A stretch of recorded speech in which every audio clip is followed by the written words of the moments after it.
Arizona State wide receiver Jordyn Tyson might have injury concerns, but he's still one of the perfect first-round prospects for the New Orleans Saints.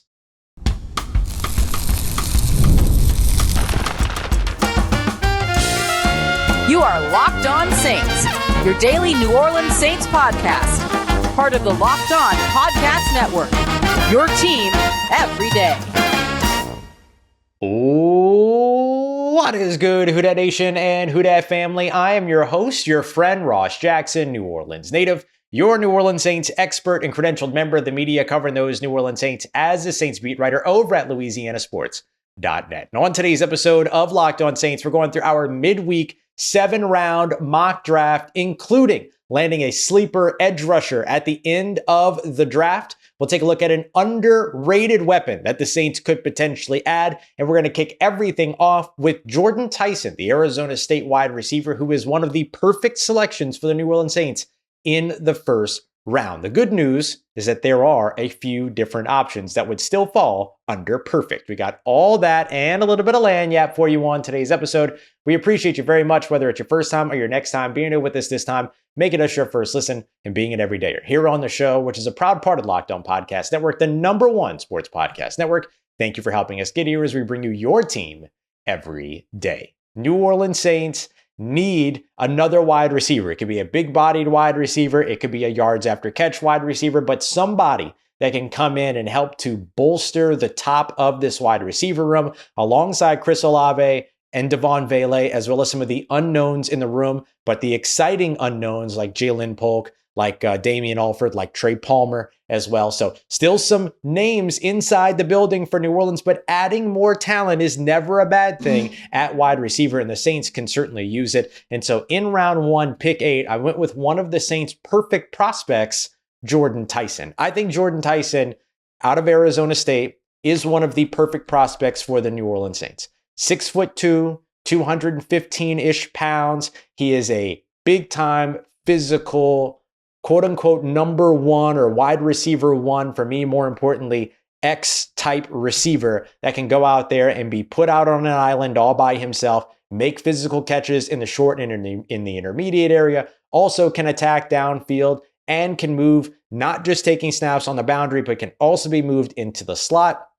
That complements a lot of the fun things that you can do with Chris Olave and Devaughn, Vele as well, and having as many versatile pieces or movable pieces as possible would be an advantage for New Orleans at wide receiver. We saw how Kellen Moore was able to take advantage of that with guys like Devonta Smith, as well as A.J. Brown when he was with the Philadelphia Eagles, and other players that they kind of, put into that, added to that room like Jahan Dotson and others. This would be a really, really good start for the Saints 2026 NFL draft. Now, there are a lot of concerns around Jordyn Tyson when it comes to injuries. He's had some soft tissue stuff. He had a hamstring injury that pestered him here all throughout the year. And we know how pesky and long-lasting hamstring injuries can be. As we say on this show all the time, hamstring injuries are typically more about when, not if they get hurt again. So you'd be drafting Jordyn Tyson at number 8 overall in the first round with an expectation that he could potentially get hurt again. But I'm kind of out of the game of, well, this player has an injury history that's concerning, and so not going to draft him, versus this player has an injury history that should make them undraftable, but don't worry about it. Like, that's not the same thing to me. Like, to me, there's a big line in between. Like, to me, when you saw the injury histories of certain players, they should come off of the board because of what their injury histories entail, have included, things like that. We've seen the Saints avoid players like that. Jalen Royals last year, the wide receiver out of Utah State, Siobhan Revelle, somebody that they brought in for a top 30 visit but did not draft, all that. So we've seen the Saints be pretty smart about players who maybe have sustained more recent injuries, more recent big injuries, things like that. But we also have to remember that a lot of times, particularly in college football and in today's era of college football, when you're moving on into the NFL, that sometimes the hamstring injury doesn't have to be a full-blown hamstring injury to keep you off the field towards the end of the season. Sometimes you have to make a decision for yourself and say, I'm not going to play again this year. I'm going to get ready for the NFL draft. I don't know that that's what Jordyn Tyson did, but if it is, that's not a bad thing. We're seeing that more and more around the NFL, or excuse me, around college football. players opting out of bowl games, all these other things. So if you come up at one point a little bit tight in the hamstring and you don't want to push that any further, sit, don't worry about it. You're all good. And so Jordyn Tyson, to me, is the best wide receiver in this class. He's one of the best offensive weapons in this class, probably second to only Jeremiah Love in that category. And I think that he would be a fantastic addition for New Orleans at wide receiver because of his versatility, because of his physicality, because of his ability to play above the rim. And I think one of the things, and I just saw actually somebody talking about this not too long ago, but one of the things that we're learning consistently translates for wide receivers in particular when it comes to predicting league success. A lot of it is play style and attitude. And if you have the confidence, if you have the I'm the guy, if you are a dominator in that area, you tend to succeed at the next level. That is exactly who a guy like Jordyn Tyson is. Had 61 receptions for 711 receiving yards and 7 touchdown catches in 2025. And that was while he was managing injury. He had an even better 2024 as well. And he took 42.6% of his snaps in the slot. So he has the versatility to be used outside and inside, and can be somebody that you can rely on at every level. Now, if you're not comfortable with Jordyn Tyson because of the injury history, I completely hear you. I don't think you're wrong. It's just that the injury history doesn't bother me as much as maybe it might bother others. And that's why, like, okay, it might not impact my mock draft, but that might impact your mock draft. I got to tell you, if you swap out Jordyn Tyson of Arizona State with Carnell Tate out of Ohio State, you're feeling probably just as good. He's a little bit less of a player that's going to move into the slot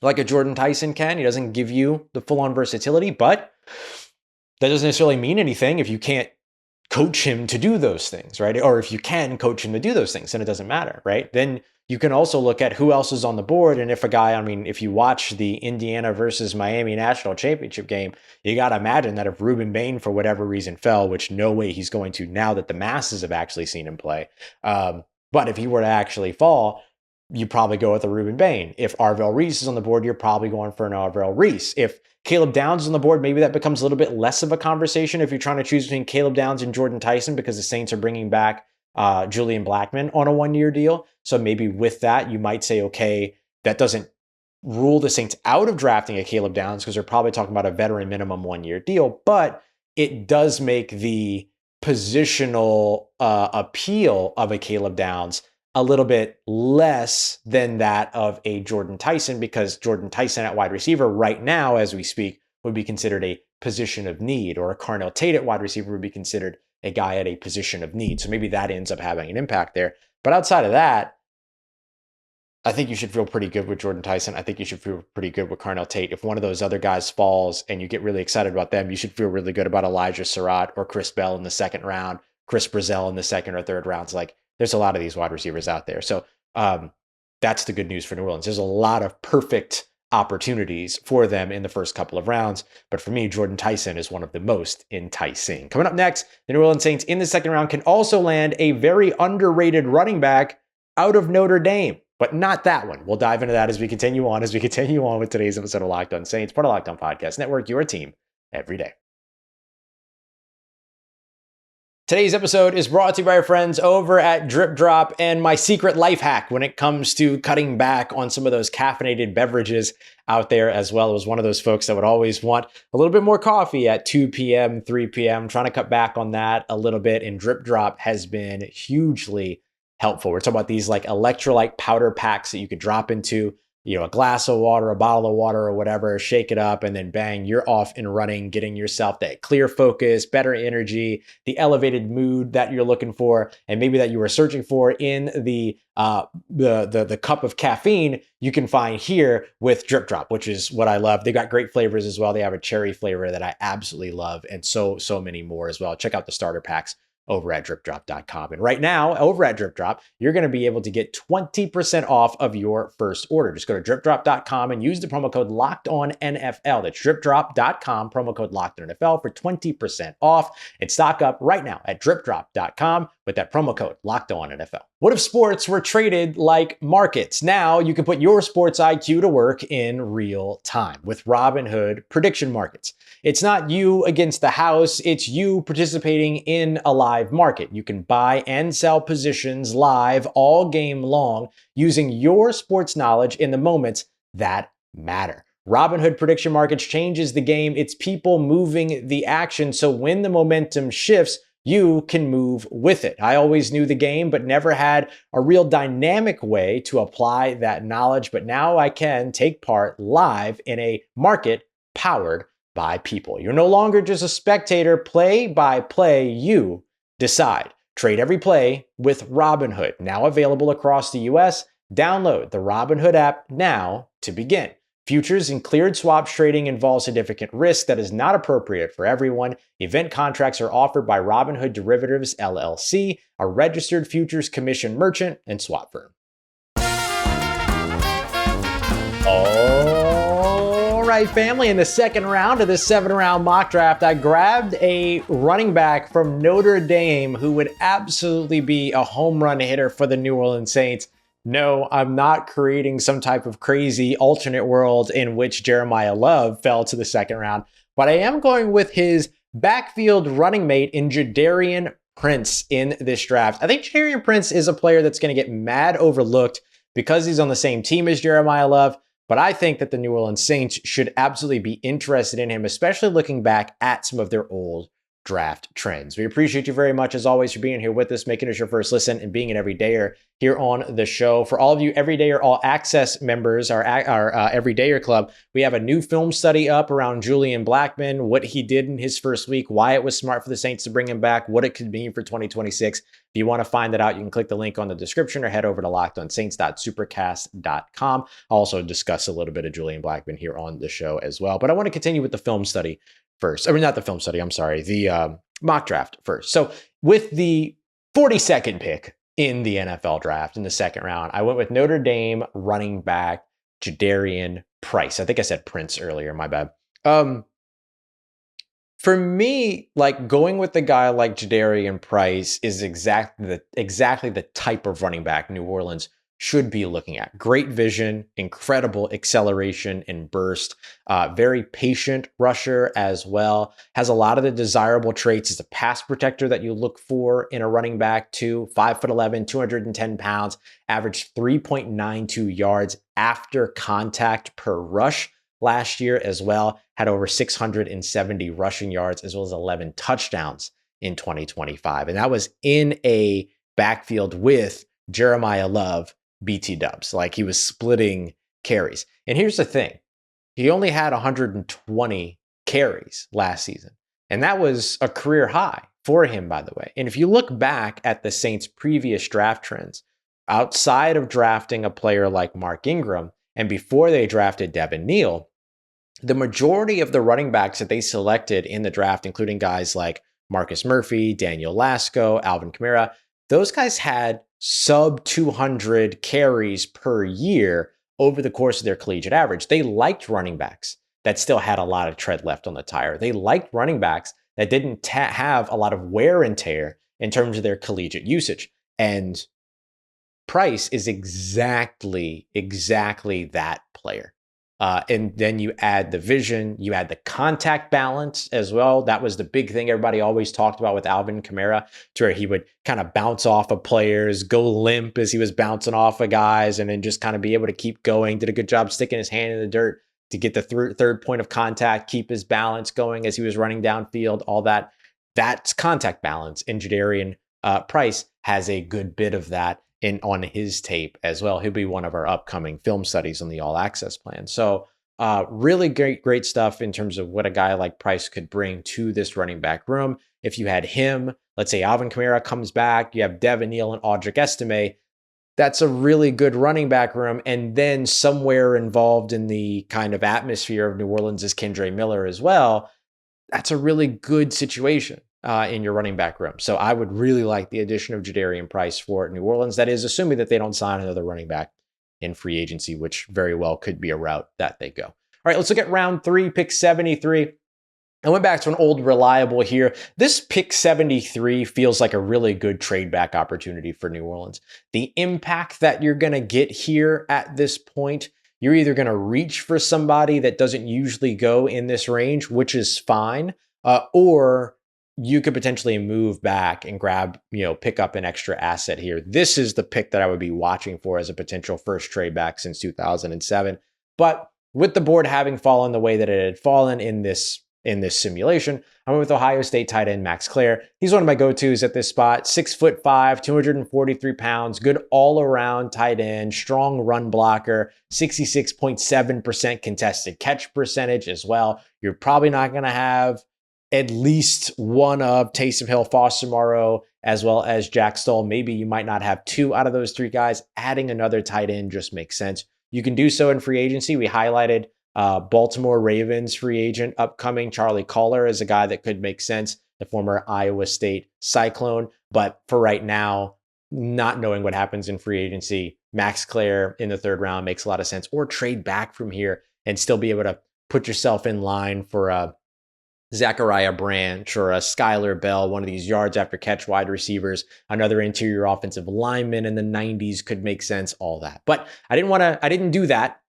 So I took Max Clare at 73. So I wanted to go interior offensive lineman pretty early here in round 4. So round 4, pick 132. I went with Indiana center Pat Coogan. Listen, if I can get any player at all from Curt Cignetti's Indiana Hoosiers culture and team on my NFL roster, if I'm a general manager, I'm getting that player on my roster as an NFL general manager. And if I can do it at a place where he might be able to help out at a major position of need, because he doesn't have to play center. He can also play left guard. He actually has left guard experience from his time over at Notre Dame, where he was with them with 2024, 2023, 2022. He played left guard in 2023.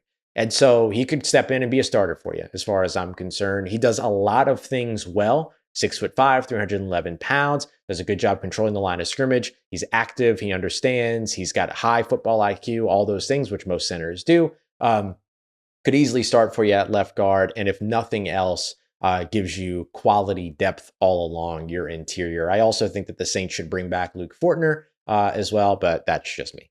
All right, let's finish up round 4 here, and then we'll take a look at a very unheralded edge rusher as we wrap up the show here. But I'm going to go with here Ohio State cornerback Davison Igbinosun. I really like this corner. 6'2", 200 pounds. I don't know if he actually gets out of the top 100, but he did in the mock draft, so I took him. Double-digit combined passes, defense, as well as interceptions in each of the last 2 seasons.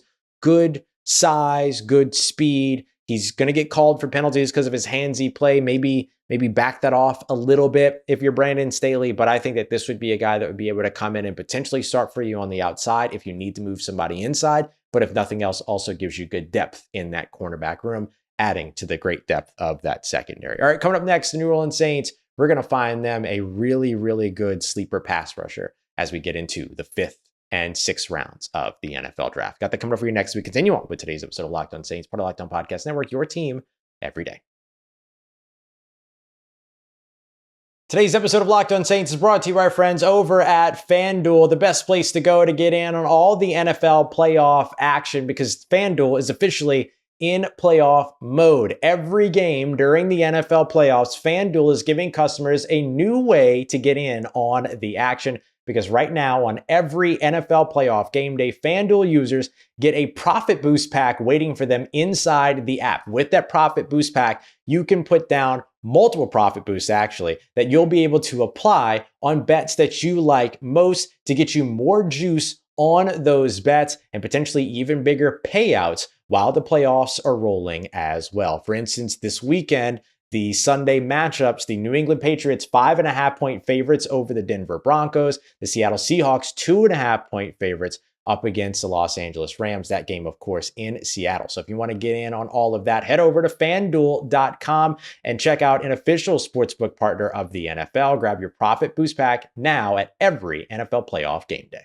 Today's episode also brought to you by our friends over at Indeed. Hiring the right people for your company is a big time game changer. Everybody wants playmakers and game changers for the New Orleans Saints.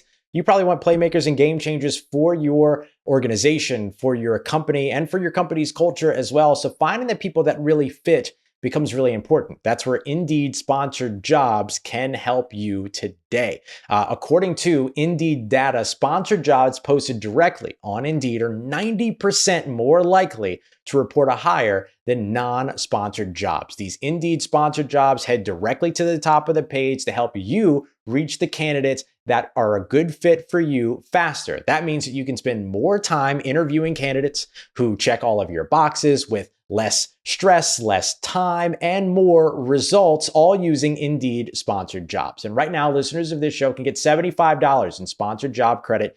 If you want to check it out, you can head over to Indeed.com/LockedOnNFL. That's Indeed.com/LockedOnNFL. Terms and conditions apply. Hiring, do it the right way with Indeed. Let's get it, Who Dat Nation. Just a couple of weeks ago in another mock draft, we talked about Ndame Tucker, a underrated edge rusher from Western Michigan. I want to take a look at another, and this time UCF edge rusher, Malachi Lawrence. Malachi Lawrence has to be one of the most underrated edge prospects of this 2026 NFL draft class. He is really good in a couple of different ways in terms of his pass rush plan. He's one of the guys that would be really solid as a run defender as well, a little bit more of an edge defender than just an edge rusher. Really good with his leverage, understanding how to shed blocks, all those things. This is a dude that I really like, so I want to highlight him as well as a couple of other picks here as we wrap up the final three selections of our mock draft. 2 picks in round 5, 1 pick in round 6. Once again, we thank you very much as always for being here and trusting us here every single day. So UCF edge rusher Malachi Lawrence is my selection in round 5, pick 148. 6'4", 250 pounds. He's the perfect prototype for the stand-up edge rusher that could work opposite a Chase Young, in tandem with a Carl Granderson, in rotation with a Cam Jordan or Chris Rumph if those guys are back in 2026. But I think the thing that I really like about him is that he has a really, really strong blend of speed and power, not necessarily from the only thing he can do is speed to power conversion, bull rush type like the Marcus Davenports of the world, but he can do both, right? He can win with speed and win with bend, getting around the edge and running the arc, but also has the ability to be able to push an offensive lineman into the lap of a quarterback and understanding the leverage and how to low man wins, all those things. He also has a pretty good pass rush plan as well, great athleticism for the position. And so I think that he'd be a really, really good fit in Brandon Staley's system in terms of how he asks his defensive ends to contribute. Now, he'll have to get a little bit more comfortable with like dropping into coverage and things like that. But at most, like Carl Granderson has to do that 101 times. You're not talking about a ton of plays here when it comes to that. So really good, really good sleeper prospect to just keep an eye out on. Malachi Lawrence had 7 sacks last season, along with 11 tackles for a loss. We love a 7-11. We still love a 7-11 stat line.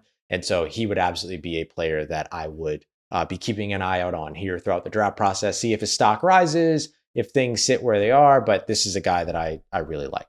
I'm going to keep building on the defensive line, but moving over to the interior here, going to an Ole Miss Rebel. So this one might be a little bit controversial in the state of Louisiana right now. But round 5, pick 170, I went with Xavier Harris. He reminds me of Deion Walker, the guy from Kentucky, defensive tackle that I really, really liked, who just, by the way, was named to the PFWA all-rookie team on defense. Speaking of, the Saints were one of 7 teams with 2 players listed on that, and that was quarterback Tyler Shuck, the only quarterback selected on the Pro Football Writers of America all-rookie team, as well as left tackle Kelvin Banks Jr. So shout out to the 2 of them as this rookie class, this 2025 draft class continues to receive accolades. But 6'8", 330 pounds. I think Ole Miss uses Harris a little bit improperly. They use him a little bit more as like a penetrating 3-tech pass rusher.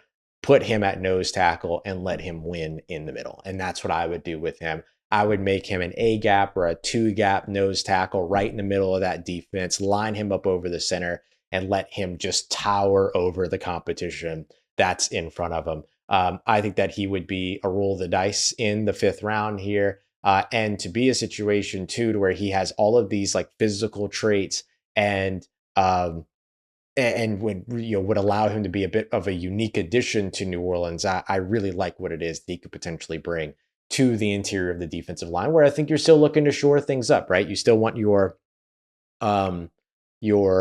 interior of your defensive line to get better. You still want your run game to get stronger, all that run defense to get stronger, all that. I think Xavier Harris has some of the traits as a rotational player that could potentially help you do that, especially from a classic nose tackle A-gap type of spot. All right, let's wrap this one up. Going to round 6, pick 189. And for this one, I went with Cage Casey, the offensive tackle out of Boise State. Look, eventually, Kellen Moore is going to draft a Boise State Bronco.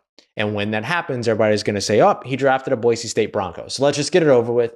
Here, 2026, they should get it done. 6'5", 315 pounds, 41 starts in a row over the course of the last 3 seasons, 46 starts over the course of his collegiate career. Very strong pass protector, especially in true pass sets, i.e. not screens, i.e. not moving pockets or play action, things like that. And a solid protector in the run game as well. Plays with a mean streak, just 6 pressures allowed and no sacks allowed at all in 2024. Allowed 3 sacks in 2025. No, 4 sacks. Sorry, 4 sacks in 2025, but only 10 pressures in total. I think he can give you a good depth piece that you can develop over time. All right, so to recap all this here, Arizona State wide receiver Jordyn Tyson at round 1, pick 8. Replace him with your favorite offensive playmaker in this draft. I don't think that that's a bad thing. We'll probably talk some Carnell Tate next week. Round 2, pick 42, went with Notre Dame running back Jadarian Price. I think a sleeper in this class, even though he will probably be the second running back off the board. He's not a guy that's going to get a lot of like media attention or public attention because of the guy that he also shared a backfield with, but I think he'd be a great add. Max Clare out of Ohio State, the tight end, was next, followed by in round 4, Pat Coogan, the center out of Indiana, as well as Ohio State cornerback Davison Igmanosin. And then we went into round 5, 2 picks here, edge rusher out of UCF, Malachi Lawrence, as well as Xavier Harris out of Ole Miss, the defensive tackle. And then wrapping up round 6, sorry, those were 2 picks in round 5. I can't remember if I said 5 or 6. But wrapping up the draft in round 6 with Boise State tackle Cage Casey, who again, I think just be a good like developmental piece. Maybe can move him around if you want to. Good swing tackle, all that. Got some talent there. So look, I like this draft a lot. And so let me know what you think. Let me know what you think about this one. I also wrote about it over at LouisianaSports.net if you want to read more in detail about it as well. But a lot of those guys I really like, and I think that'd be a pretty strong draft for New Orleans. Let me hit you with a little bit of lagniappe real quick. Julian Blackman is back in New Orleans. I think that's an awesome signing for the Saints. A lot of people have asked me what it means for Jonas Sanker. Probably nothing. Jonas Sanker earned himself a starting role. He'll probably hold on to that starting role going into 2026. But Julian Blackman gives you good depth. You have to have good depth. And, even with Julian Blackman out, they still dealt with some injuries. And then guys like Jordan Howden and Terrell Burgess had to step up. Those guys did. And so getting a guy like Julian Blackman back who can now be depth for you, I think would be awesome. I also think, though, that he gives you an interesting option because in Gus Bradley's Indianapolis Colts defense, he played a lot in the slot. 295 snaps there in 2022, over 100 in 2023. And I think that's a role that he can still play. And so if Alontae Taylor ends up departing, Julian Blackman could be an option at the star position. Jonas Sanker could be an option at the star position. Beanie Bishop could be an option at the star position, and Quincy Riley could be an option in the star position. So I think all of those guys would be able to help you out, and I think that bringing back Julian Blackman just bolsters your ability to be able to cover multiple ways in your secondary where you are going to deal with injuries. And look, he was fantastic all throughout training camp. He was awesome his first game in New Orleans. Brandon Staley loved having him here in New Orleans. Now he's back for 2026. That's a big win for Brandon Staley and the New Orleans Saints. All right, come back for tomorrow's episode. We're taking a look at Tyler Shuck and Kelvin Banks, who are named to another all-rookie accolade. We got all that in tomorrow's episode. We appreciate you very much, as always, making us a part of your day, part of your routine for saying yes to me and the show. If you see me, please say hi. And if you need anything else around your New Orleans Saints in between these episodes, make sure you follow me on your favorite social media at Ross Jackson, NOLA. Hit me up. Let me know how the family's doing. Let me know how you're living. Let me know how your mom and them. And trust Who Dat Nation. I'll holla at you.